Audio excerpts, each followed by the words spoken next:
ሰላም እንዴት ናችሁ? በአርት መዝናኛችን ወደ እናንተ የምናደርሰው ልዩ የእሁድ እንግዳ ሰዓታችን ላይ ነው የምንገኘው። በዛሬ የእሁድ እንግዳዬ የጋበዝኩላችሁ እንግዳ እንግዲህ ከሰሞኑ ሆቴሉ የተሰኘ መስማትና መናገር በተሳናቸው ልጆች የተሰራ አንድ ቲያትር አለ። ይህንንም ቲያትር አስመልክቶ ደግሞ ብዙ ተብሎለታል። የቲያትሩ ዋና ደራሲና አዘጋጅ አርቲስት ታምሩ ብርሃኑ ካጠገቤ ይገኛል። ታምሩ እንኳን ደህና መጣ። እንኳን ደህና ቆይሽኝ። የእሁድ እንግዳዬ ስለሆንክ በጣም ደስ ብሎኛል። እኔም ወደምወደው ቴሌቪዥን ጣቢያ መምጣቴ ደስ ብሎኛል። በቅርቡ እንግዲህ ሆቴሉን አስመርቀናል። በጣም የሚገርም ቲያትር ነበር መጀመሪያ ከሁሉም በፊት። አዎ እኔ በጣም ነው ደስ ያለኝ። እንኳን አብሮ ደስ ያለን እላለሁ። ከአጠቃላይ ከተዋንያኑ ከአዘጋጆቹም ጋር እንዳወራ ፈቀድሽልኝ አይደል? ስለ ሆቴሉ? አዎ ስለ ሆቴሉ በርግጥ እናወራለን በሰፊው። ግን መጀመሪያ እኛ ትንሽ እንጫወት እስኪ። እሺ እንጫወት። ብዙ ሰው ጠፋህ እያለ ነው እኔንም ጨምሮና እንደው ታሜ ጠፍተሃል ምንድነው ነገሩ? አይ በጊዜ ግቡ በያቸው። አሁን እኮ ብዙ የቴሌቪዥን አማራጭ ስላለ ምናልባት ሰው እንግዲህ በምን እንደሚጠብቅ አላውቅም። አሁን ባለፈውም አንድ ዲኤስቲቪ ላይ ተከታታይ ድራማ ላይ ነበርኩ። እንግዲህ ባለከራርም ላይ ብቅ ብዬ ነበር። አሁን ደግሞ 2 ፊልሞች የሄኖክ ድንቁ ፊልምና ደግሞ ሌላም የነቢኒ ፊልምም እያለቀ ነው። ፉአድ ፊልም እሱም እያለቀ ነው። እሁድ ዕለት ይላል። ስለዚህ እኔ አለሁ በጊዜ ጉባኤ በጊዜ ጉ ተብለናል። እንግዲህ መልካም እኛም እንድትጠፋ አንፈልግም። ታሜ ስናነሳ ብዙ ስራዎችን አብረን እናነሳለን። እንደው ግን እስኪ መለስ እንበልና ስራዎችን አንዳንድ ነገር አንሳልን። ብዙዎቻችን ጋር የቀሩ ብዙ ስራዎች አሉ። ነገር ግን አንተ የእስካሁኑ መንገድህን እንዴት ትገልጸዋለህ? ያው ሁሉም አልጋ ባልጋ አይሆንም። ግን ያው አንድ ወቅት በጣም የሚያሰሩ አጋጣሚዎች ሲኖሩት ትሰሪያለሽ። ምክንያቱም ያን ጊዜ ለፊልም የነበረው ነገር በጣም ተመልካቹ ጥሩ ነበር። ከዛ በኋላ ደግሞ እንግዲህ አንዳንድ የተለያዩ ምክንያቶች ይጠቀሳሉ ከፊልም መሰረቅ ጋር፣ በአማርኛ ቋንቋ ፊልሞች ተተርጉመው በቴሌቪዥን መምጣት ጋር፣ የተለያዩ ነገሮች ጋር ከታክስም ጋር ከምንም ጋር ምክንያት ይጠቀስና ያው እነዚህ ነገሮች ሲደራረቡ ፊልሙን አንድ ሰሞን እንግዲህ በጣም ወርዶ ገድሎት ነበር። ከዛ ኮሮናም ተደረበበት። እዚያ በኋላ አሁን ነው እንግዲህ እያንሰራራ እንደገና ያለውና ትንሽ ደግሞ እኔ ጨከን የለም እንግዲህ ብዙ ታዋቂ ተዋንያኖችን ማሳተፍ ደስ ይለኛል በፊልሜ ላይና እነሱን ይዤ ስለመጣ ክፍያው ምኑም ተለቅ ስለሚል ያንን ይዞ ለመምጣት ነው የምዘጋጀው እንጂ ሁሉም ነገር ድርሰቱ ምኑም እጄ ላይ አለ። ግን ጠንከር ያለ ነገር ይዞ ለመምጣት በጀቱንም ምኑንም ማስተካከል ይፈልጋል። ሌላው መጨረሻ ላይ ደግሞ የዛሬ 2 ዓመት ሊሞላ ነው እንግዲህ መለኞቹ የሚል የኢትዮጵያ ፌደራል ፖሊስንም ፊልም እኔ ነኝ ያዘጋጀሁት የደረስኩት። ስለዚህ በዛው እየመለስኩ ነው ጠፋህ ለሚለው። ለዚህኛው መልስ ከሆነ እንግዲህ ተቀበይኝ። ተቀብያለሁ። መቼም ድርሰቱን ካነሳህ አይቀር ደግሞ ትወና አለ፣ ከዛ በኋላ ደራሲና አዘጋጅ መሆን አለ። እንዴት ታነጻጽረዋለህ? እስኪ ሁለቱም ስራ ላይ ያለህን በአንተ በኩል ምን አይነት ነገር ነው የምታወጣው? ለእያንዳንዱ ስራ ለተለያየ ነገር ነውና እንዴት ትገልጻቸዋለህ? ሌላው ላይ የደራሲን ስራ ከጨረስኩ በኋላ የዳይሬክተር ስራ ጀምራለሁ። ሌላው ላይ አሁን ግን ሆቴሉ ላይ ግን ሌላ ነገር ነው ያጋጠመኝ። ምክንያቱም እንግዲህ የሥነ ጽሁፍ አላባውያን የምንላቸው ነገሮች አሉ አይደለም? ያው ከመጀመሪያው ጀምሮ መዋቅር ሰርተን የምንጀምራቸው ነገሮች አሉ። ከገጸ ባህሪ መዋቅር ጀምሮ ሲኖፕሲስ ጀምረሽ ከዚያ በኋላ ወደ ትሪትመንት፣ ከዚያ ደግሞ እንግዲህ እነዚህ ፍሰቱን ትጠብቂያለሽ፣ ሌላው ግጭቱን ትጠብቂያለሽ፣ የቋንቋው ውበት ትጠብቂያለሽ። እንደዚህ አይነት ነገሮች አለባውያን የምንላቸውን ነገሮች እንጠብቃለን መቼም። ከዚያ ግን እዚህ ጋር ሆቴሉ ጋር ስትመጪ ገጸ ባህሪያቱ አያወሩም። አይተሽዋል ነበርሽና ገጸ ባህሪያቱ አያወሩም። ገጸ ባህሪያቱ የሚያወሩት በእንቅስቃሴ ብቻ ነው ስሜታቸውን የሚገልጹት። ያውም መስማትና መናገር በተሳናቸው እንቅስቃሴ አይደለም፣ ስሜትን በሚገልጽ እንቅስቃሴ።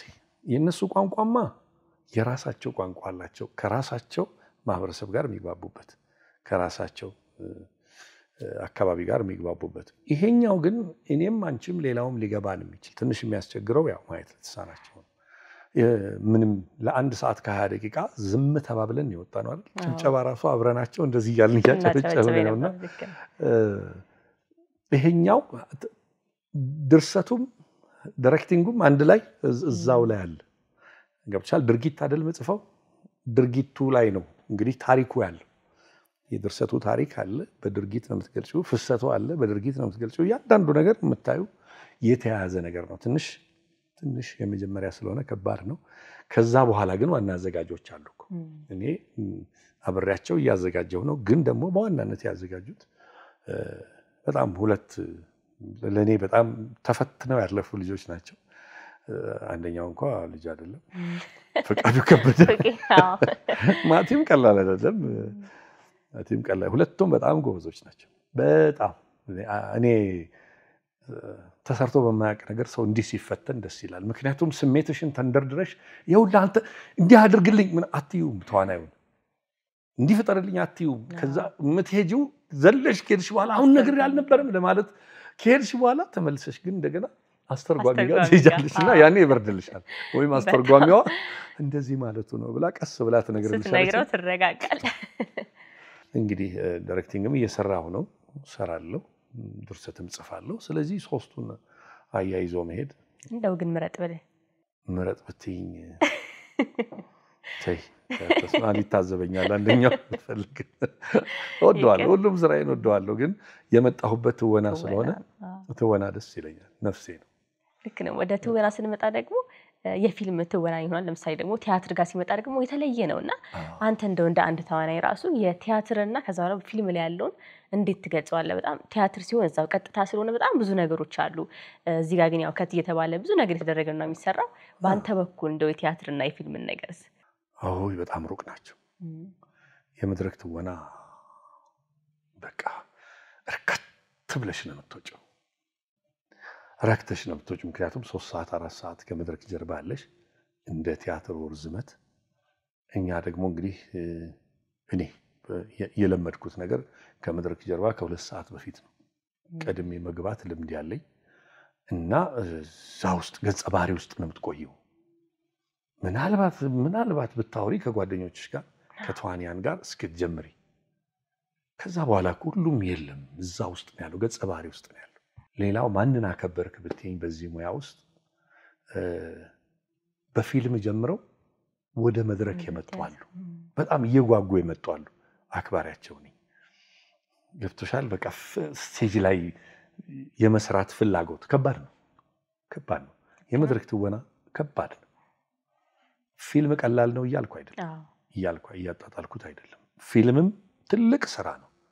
መድረክ ላይ ግን መተወን ከባድ ነው። ሆቴሉ ድምጽ አልባ ተውኔት ታምሩ ብርሃኑ ጽፎታል።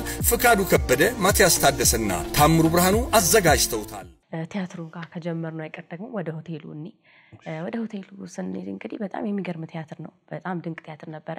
ብዙ ጊዜ እንዴ ነው አንጠብቅም አይደለ? መጀመሪያ ስናይ ብዙ ሰው ጋር አልጠበቁም ብዬ አስባለሁ፣ እኔን ጨምሮና አዳራሽ ገብተን ካየነው በኋላ ነው በጣም የሚገርም ስራ መሆን ያየነው። መቼም አንተ ቅድሚያ ይሄንን ነገር ስታዘጋጀው ራሱ የነበረው ስሜት ማወቅ ፈልጋለሁ። እንዴት አሰብከው? ሐሳቡ እንዴት መጣልህ? ሐሳብ የመጣልኝ አንድ እዛ ላይ እንዳየሽው ጆስ የሚባል ሰው አለ፣ የቮለንተር ሊደር ነው። እነሱን በበጎ ፈቃደኝነት ያሰባሰበ ሰው ነው። እሱ ወዳጄ ነው በጣም እና እስኪ ና የኔ ልጆች አሉ እስኪ ያቸው አለኝ። አንድ ቀን ሆቴል ውስጥ አሰባስቧቸው፣ ሚኒ አዳራሽ ናት። እዛ ውስጥ ጠራኝና ወርክሾፕ ነገር የሚያቀርቡት አለ በየጊዜው እና አንዳንድ ምልክቶች በቀላሉ ሰው እንዲረዳላቸው የሚፈልጓቸው ምልክቶች አሉ እና እነሱን የቋንቋ ምልክቶች አሳዩኝ። እኔ ግን እሱን እያየሁ የነሱን የማቅረብ የትወና ችሎታቸውን ነበር ማየው። አላሰብኩትም እስከዛ ሰዓት ድረስ። ከዛ እያየኋቸው እያለሁ ቆይ እስቲ በግላቸው እያንዳንዳቸው የኮሜዲ ስራ ቢያቀርቡስ ነው ማለት እየሰሩ እያየኋቸው ቆይ እስኪ ይሄኛው እንዲህ አይነት ስራ በሰጠውስ እንዲህ አይነት ነገር በሰጠው ጽፌ አሰብኳቸው። አይ ማታ ገብቼ ተቆነጠነጥኩ። ማታ ወደዚህ እያልኩ ቤት ውስጥ ተቆነጠነጥኩ። አሰብኩ። አይ እነዚህ ልጆች በጋራ መተወን አለባቸው አልኩ እና ምንም አላልኩም በማግስቱ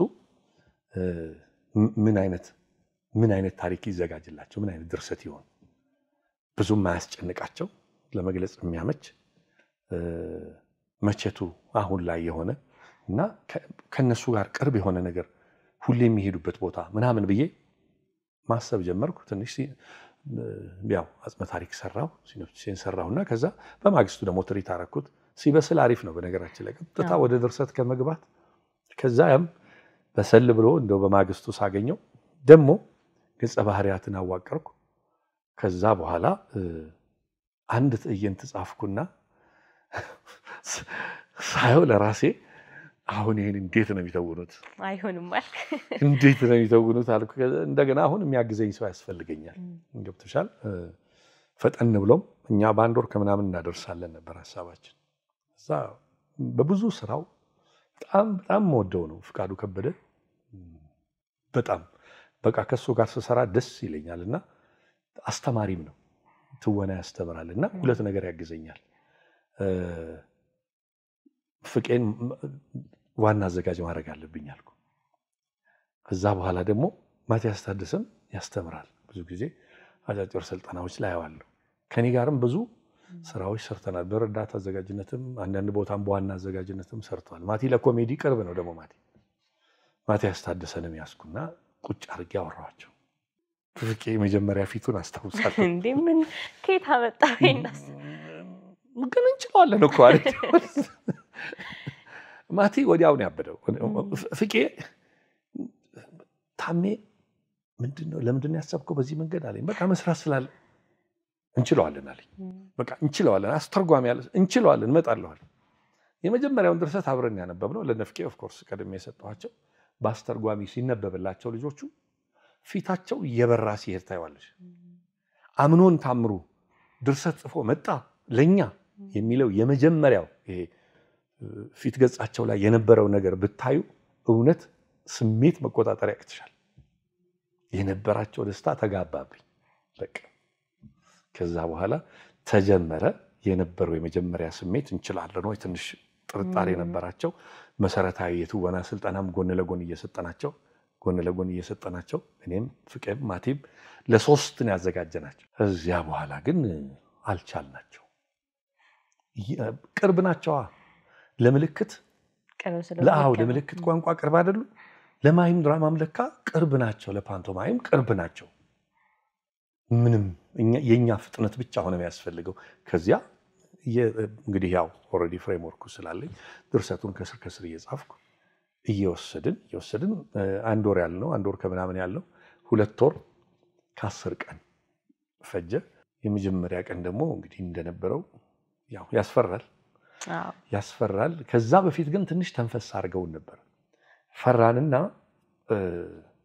ያው ፈሪ ለናቱ ይባላል እኛ ደግሞ ፈሪ ለአርቷልና እንግዲህ ያው በጣም ትልልቅ ሙያተኞች ጠራን አንድም ረጅም ዘመን ኢትዮጵያ ውስጥ ተዋንያንን አሰልጥኖ አሜሪካን ሀገር ቆይቶ ተመልሶ እንደገና አሁን ስራ ላይ ያለው ተስፋዬ ሲማን አንድም ደግሞ ከኔ ከመጀመሪያው ሀሁ እንደማለት ነው አብረን ትወና የጀመርነው ተስፋዬ ገብረሃናን ሁለቱን ጠራንና አሳየናቸው ጀምረነው ጥግ ሆነን ፈርታቻል እናንተ አዳራሽ ሰፊ ስለሆነ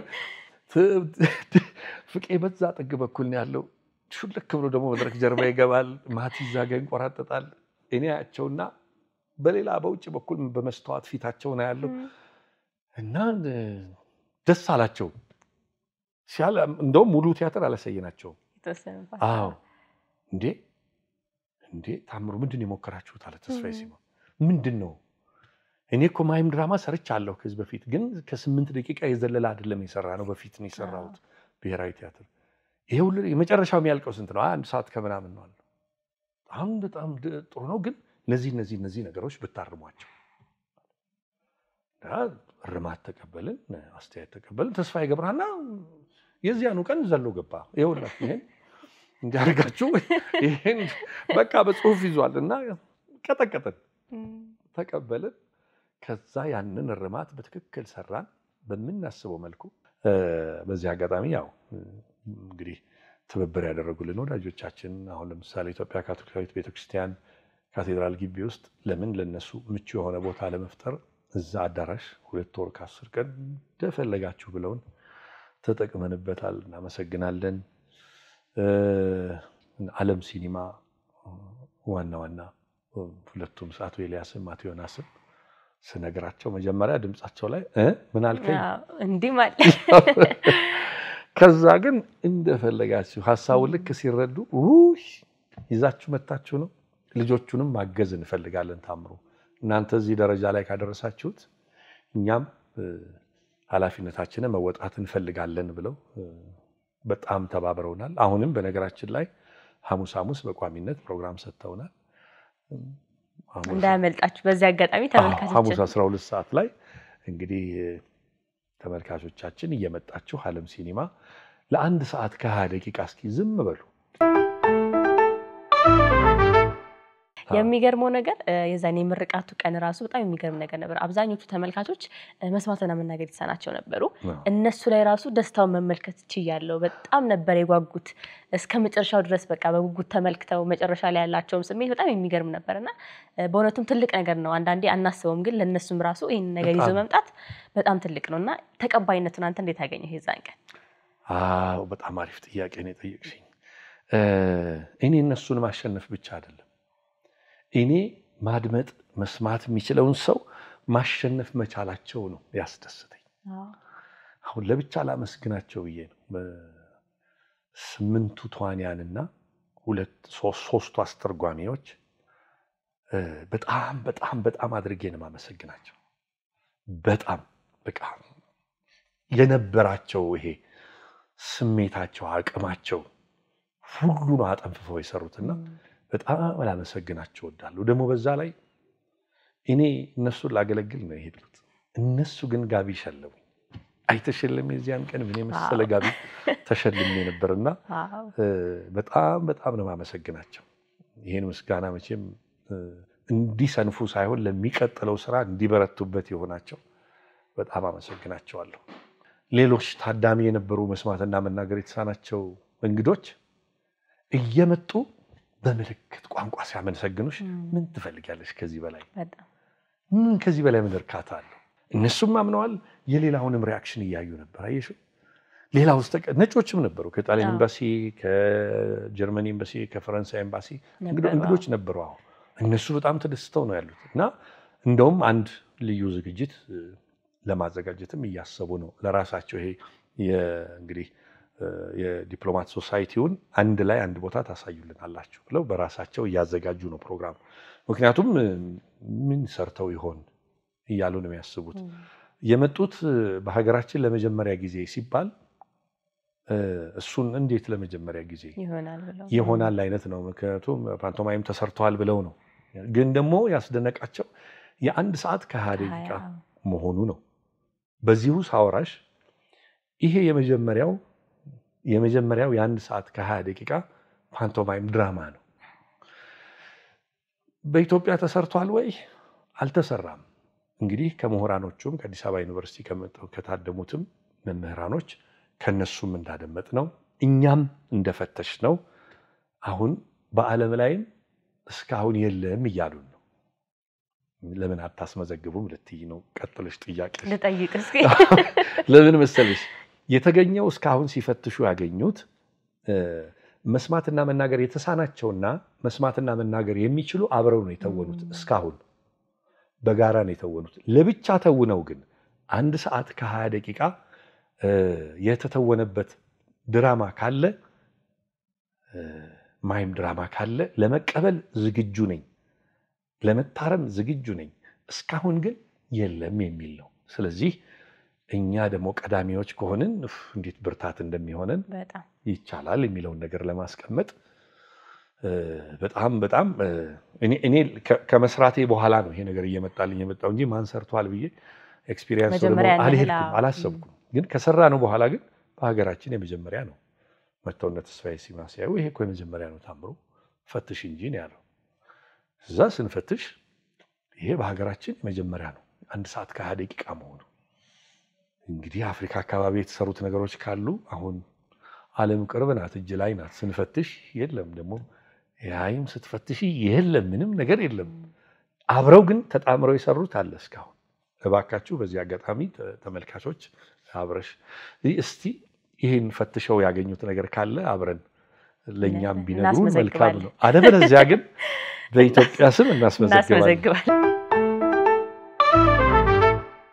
ሆቴሉን እንግዲህ አሁን ተመልክተናልና በጣም ድንቅ ስራ ነው። ልጆቹም ደግሞ የሚገርም አቅም ነው ያላቸው። ከዚህ በኋላ ከነሱ ጋር የታሰበ ስራ አለ ወይ? ምን አዲስ ነገር ይዘህልን ትመጣለህ? በሀሳብ ደረጃ ነው ያለው። ምክንያቱም አሁን ውጤቱን አይተውታል። ከዚህ በኋላ በነገራችን ላይ የነሱ ነው፣ ሁሉም ነገር የነሱ ነው። ምንም እንደው የደራሲነት መብት ይኖር ይሆናል፣ የአዘጋጅነት መብት ይኖር ይሆናል እንጂ የነሱ ነው። አሁን ተሰርቶም ገቢው የነሱ ነው። ከኛ ጋር ምንም የሚገናኝ ነገር የለውም። ራሳቸውን የሚያግዙበት ፕሮጀክት ነው። ተመልካቾችም ሲመጡ አንድም ለመዝናናት አንድም እነሱን ለመተባበር ለማገዝ እንደሚመጡ በዚህ አጋጣሚ ቢያውቁት ደስ ይለኛል። በድርሰትን በተመለከተ ዝግጅትን በተመለከተ እኛ አብረናቸው ልንሰራ ፈቃደኞች ነን። መጀመሪያ ይሄኛውን አጠናክረው አድምተው ይስሩና እዚህ ካሉ በኋላ ከተሰሩ በኋላ በተለያዩ ክልሎችም ይንቀሳቀሳሉ፣ ይሄዳሉ። ሁሉም ክልል ጋር ለማዳረስ ዋና ከተማ ጋር ምክንያቱም በኢትዮጵያ ውስጥ ከ4.5 እስከ 5 ሚሊዮን ድረስ መስማትና መናገር የተሳናቸው ወጣቶች እንዳሉ ህብረተሰብ ክፍል እንዳሉ እንትኑ ያሳያልና ስታቲስቲክሱ ያሳያልና እነሱ ጋር መዳረስ አለበት፣ ሌላውም ህብረተሰብ ጋር መዳረስ አለበት። ስለዚህ እንቀጥላለን አብረናቸው። እኛም ደስ ይለናል። ለየት ያሉ ስራዎችም ደግሞ ይዘህልን እየመጣ ነውና ቀደም ሲልም ደግሞ እስኪ እሱን ምን አንሳው ብዬ ነው የነገርከኝ ያለ ከፌደራል ፖሊስ ጋር የተሰራ ስራና ስለሱም ስራ የተወሰነ ነገር ብትለን ደስ ይለኛል። ወደ 2 ዓመት ወደ ኋላ ተመልሻለሁ። የኢትዮጵያ ፌደራል ፖሊስ ስራ እንግዲህ ጥያቄ እንደቀረበ የመስራት ጥያቄው እንደቀረበ መጀመሪያ ወደ ጥናት ነው። እሱ ደግሞ ትንሽ ከዚህ ወጣ ይላል።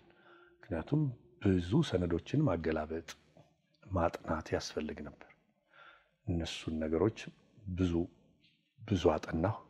ምክንያቱም ኬዞች ዴድ ፋይልም አክቲቭም የሆኑ እያንዳንዳቸውን አጠናን። ወቅታዊ የሆኑ ከፍተኛ የሀገሪቱ ወንጀሎች እሱን ወደ ፊልም መቀየር ነው። እንግዲህ ትንሽ በአይነቱ ለየት ይላል። ዶኩ ድራማ ነው።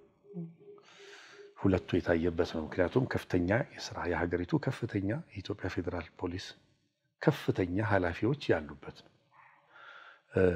እሱ አሁን ያለው እውነታ ነው። እንግዲህ የሌሉትን ደግሞ የምናስባቸውን የሌሉትን ገጸ ባህሪያት ደግሞ ካስት አድርገን በአክተሮች የሰራ ነው። የዶኩ ድራማ ባህሪ ነው ያለው። ግን አሁን በተለያየ ሚዲያ ላይ ቀርቧል። በእናንተ ሚዲያ ላይ ተላልፏል። ሁሉም ቴሌቪዥኖች ነው ያስተላለፉት። አሁን ደግሞ ሶሻል ሚዲያ ላይ አለ። በጣም ጥሩ እይታ ያለውና ደረጃውን የጠበቀ ፊልም ነው። መልካም። የእስከዛሬዎቹ እንግዲህ የማይረሱ ስራዎች አሉ። ከዚህ በኋላ ደግሞ ታሜን በምን እንጠብቀው? ቆይ እንጂ አሁን ይሄን አይደል የጨረስኩት እንዴ? ገና መጨረስ እኮ ነው። እኛ እንጓጓለና እንግዲህ እንደ እግዚአብሔር ፍቃድ ደግሞ በፊልም በመጣ ደስ ይለኛል በዚህ ዓመት። ምክንያቱም እያነሳሳይ ነው። አሁን ያሉት ፊልሞች ጥሩ ፊልሞች እየተሰሩ ነውና እያነሳሳይ ነው። አንድ ወቅት ትንሽ በጨለማ ውስጥ ሰው ወቅሶኝ ነው ፊልም አቁሜ ነበር። ወደ መጨረሻው አካባቢ ኤድና ሞል ፊልም እያየሁ በጨለማ ውስጥ መግባቴን አይቷል ተመልካች። ትንሽ የፊልሙ ርዕስ ይቅር፣ ፊልሙ ትንሽ ጥሩ አልነበር። ጮክ ብሎን አዳራሽ ውስጥ በጨለማ ውስጥ ታምሩ መጫወቻችሁ አደረጋችሁን አይደል? ገንዘባችንን ከፍለን እየገባን ምናምን በቃ እኔ የለውም ፊልሙ ላይ። እኔ እንደማንኛውም ተመልካች ከፍየን የገባሁት ላይ ስትገባ ስላየህ ነው። ስገባ ስላየኝ ግን ያው ለፊልሙ ህብረተሰብ ይድረሰው ብሎ ሙልጭን ያደረገኝ የፊልሙን ደራሲና አዘጋጅ ያገኘ እስኪመስል በጨለማ ውስጥ እስከ ወጣ ድረስ ጸያፍ ሚዲያ ላይ የማልልሽ ነገሮች ነው የሰደበኝና እኔም አንዱ አካል ነኝ። ውጫት ነው የወጣው። እንግዲህ ታሜ ሆቴሉን አስመልክተን ተገናኘና ብዙ ነገሮችን ተጫወትን። ማና መገናኛችን ደግሞ ምክንያት ሆቴሉ ነውና በጣም የሚገርም ድንቅ ቲያትር ነው። ከመለታችን በፊት ተመልካቹም ግብዣህን በድጋሚ ጋብዘህልን ማለት የምትፈልገውንም ነገር ብለን እንለያያለን። የተከበራችሁ የቲያትር አፍቃሪያን እንግዲህ ቆየትም ብዬ ቢሆን በቲያትር ድርሰት መጥቻለሁ። ሆቴሉ የተሰኘ ቲያትር ነው። 2 3 4 ነገር ነው አብራችሁ የምታዩት። የመጀመሪያው ነገር መስማትና መናገር የተሳናቸው ወጣቶች መተወን እንዴት እንደሚችሉና ለማይም ድራማ እንዴት ቅርብ እንደሆኑ በዚህ አጋጣሚ ታዩታላችሁ። ሌላው ከራሳችሁ ጋር በጸጥታ ትቆያላችሁ። ግን አደራ እምላችሁ ልክ ቲያትሩ ከጀመረ በኋላ እንደው ወረቀት እንኳን ቢወድቅባችሁ ለማንሳት ጎንበስ ባትሉ ጥሩ ነው። እያንዳንዱ እንቅስቃሴዎች ተከታታይነት ስላላቸው እንዳያመልጦ አደራ እላለሁ። ሐሙስ 12 ሰዓት ቋሚ ፕሮግራም በዓለም ሲኒማ። በዚህ አጋጣሚ ደግሞ አርትስ ቲቪ ይሄን እድል ስለሰጠን እጅግ አድርገን እናመሰግናለን። እውነትም አርትስ ቲቪ እኔ ፈልጌ ሪሞቴን አንስቼ ከመፈልጋቸው ቲቪዎች ውስጥ አንዱና ቀዳሚ ነው። የእውነት ነው። ከልቤ ነው መወዳችሁ። በርቱልን። ተመልካቻችን የዛሬ የእሁድ እንግዳ ሰዓታችን የተከታተላችሁትን ይመስል ነበረ። ከአርቲስት ታምሩ ብርሃኑ ጋር በመሆን እንግዲህ ቆንጆ ቆይታ አድርገን ነበረ። ሆቴሉ የተሰኘ ደግሞ መስማትና መናገር በተሳናቸው ወጣቶች የተተወነ ድንቅ ቲያትር ዓለም ሲኒማ ይጠብቃችኋል። ገብታችሁ እዩት። ከምርም ትዝናኑበታላችሁ፣ ታተርፉበታላችሁ። ግብዣ እንግዲህ አስተላልፈናል። እስካሁን ድረስ ደግሞ ቆይታችሁን ከኔ ጋር አድርጋችሁ ስትከታተሉኝ ስለነበረ እጅግ አድርጌ አመሰግናለሁ። የዛሬ የእሁድ እንግዳችን በዚህ ተጠናቀቀ። መልካም ቆይታ።